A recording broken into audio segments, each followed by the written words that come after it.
Welcome to my safe space. Today, I'm going to be reading facts about butterflies while making sounds with this because it has a butterfly on it. It is my favorite type of butterfly, which is a blue morpho. Look at that.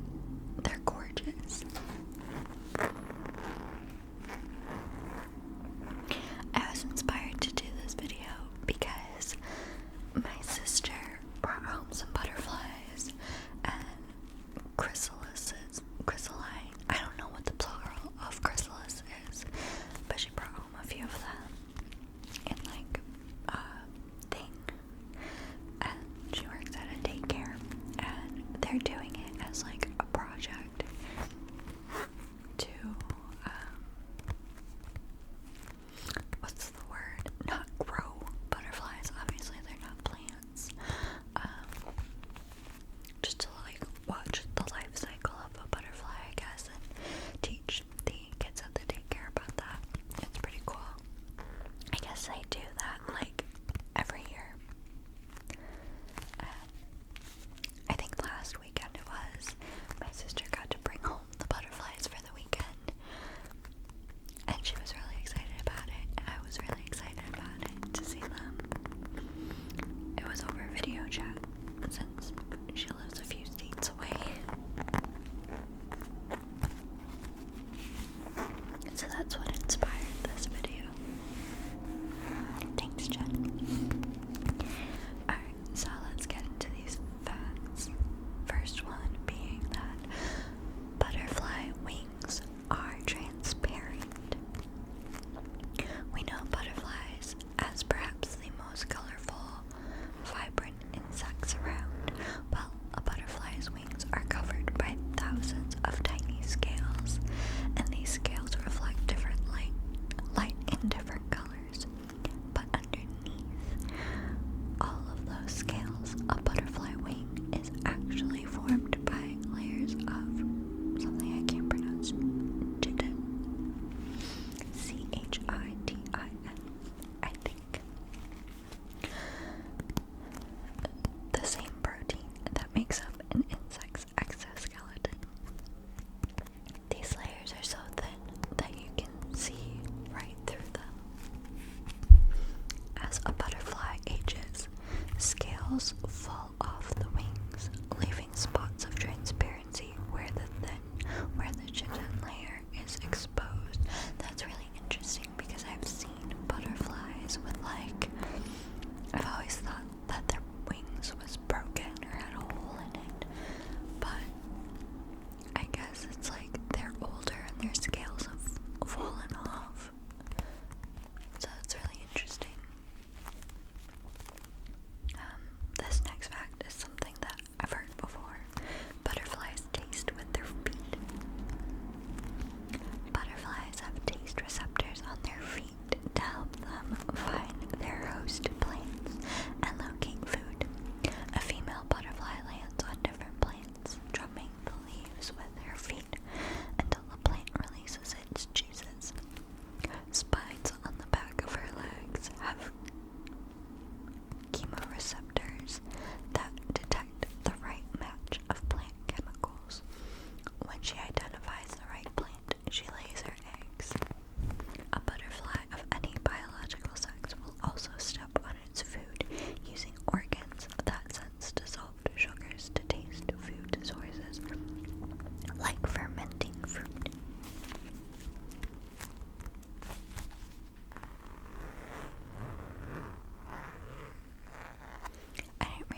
Since they're cold-blooded animals, they can't regulate their own body temperatures. As a result, the surrounding air temperature has a big impact on their ability to function. If the air temperature falls below 55 degrees Fahrenheit, butterflies are rendered immobile, unable to flee from predators or feed. When the air temperatures range between 82 and 100 degrees Fahrenheit, butterflies can fly with ease. Cooler days require a butterfly to warm up its flight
one